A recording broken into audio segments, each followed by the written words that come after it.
পাকিস্তানের কাপড় বলে গুলিস্তানের কাপড় বিক্রি অথবা নামি দামি পণ্যের আড়ালে নকল পণ্যের ছড়াছড়ির প্রতারণার ঘটনা এখন প্রায়শই ঘটছে। মানুষ ঠকানোর এমন গল্প আমাদের কাছে বেশ পরিচিত হলেও এবার ভিন্ন এক প্রতারণার খবর পাওয়া গেছে। কোনো পেঁচা কেনার প্রতারণা নয়, পবিত্র হজ পালনে ইচ্ছুক 523 জন যাত্রীর টাকা নিয়ে উধাও হয়ে গেছে রিসান ট্রাভেলস ও দিয়া ইন্টারন্যাশনাল নামের দুই এজেন্সি। এমন ঘটনায় দুই এজেন্সির থেকে নিবন্ধন করানো হজ যাত্রীদের হজে যাওয়া এখন অনিশ্চিত। এই ঘটনার প্রেক্ষিতে হজ এজেন্সির চেয়ারম্যান ও ব্যবস্থাপনা পরিচালকের দেশ ত্যাগে নিষেধাজ্ঞা চেয়ে স্বরাষ্ট্র মন্ত্রণালয়ে চিঠি দিয়েছে ধর্ম মন্ত্রণালয়। জানা গেছে 2024 সালের হজ মৌসুমে আল রিসান ট্রাভেলস এজেন্সি লিমিটেডের অধীনে 448 জন হজযাত্রী নিবন্ধন হয়েছে। এই এজেন্সিটিতে নিবন্ধিত হজযাত্রীদের মধ্যে অদ্যাবধি কোনো ভিসা করা হয়নি। এ অবস্থায় এজেন্সিটির ব্যবস্থাপনা পরিচালকের সঙ্গেও যোগাযোগ করা যাচ্ছে না। এতে এজেন্সিটিতে নিবন্ধিত হজযাত্রীদের প্রতারিত হওয়ার আশঙ্কা তৈরি হয়েছে এবং তাদের এবছর হজে যাওয়া অনিশ্চিত হতে পারে।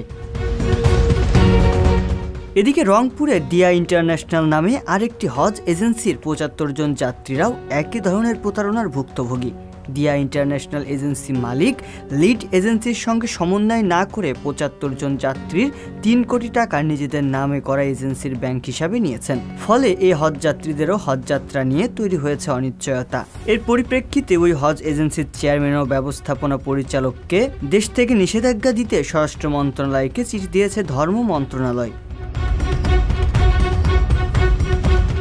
এছাড়া চলতি হজ মৌসুমে দিয়া ইন্টারন্যাশনালের চেয়ারম্যান পরিচয়ধারী কামরুল ইসলাম ও ব্যবস্থাপনা পরিচালক পরিচয়ধারী মোহাম্মদ আলী বাবু 20 জন হজযাত্রীকে আল ইমান হজ কাফেলা ট্রাভেলস অ্যান্ড ট্যুরসের অধীনে নিবন্ধন করান। কিন্তু নিবন্ধনের অর্থ আল ইমান হজ কাফেলা ট্রাভেলস অ্যান্ড ট্যুরসের অনুকূলে পরিশোধ না করায় 20 জন হজযাত্রী এখনও তাদের পিআইডি পাননি। এমতাবস্থায় এই 20 জন হজযাত্রীও হজ পালন করতে যেতে পারবেন কিনা তা নিয়ে তৈরি হয়েছে সংশয়। অভিনব পন্থার প্রতারণার এমন গল্প দিন দিন বেড়েই চলছে। নকল পোশাক কিংবা পণ্যে ভেজালের মতো ঘটনাকে উপেক্ষা করা গেলেও পবিত্র হজ পালনে ইচ্ছুক ব্যক্তিদের সাথে এজেন্সির এমন প্রতারণা স্বাভাবিকভাবে আমাদের নীতি সততার জায়গাকে প্রশ্নবিদ্ধ করে। রিয়াজুল ইসলাম, সংবাদ প্রকাশ। সংবাদ, ফিচার ও অনুষ্ঠানের জন্য ভিজিট করুন সংবাদ প্রকাশের ওয়েবসাইট এবং যুক্ত থাকুন ফেসবুক পেজ ও ইউটিউব চ্যানেলের সঙ্গে।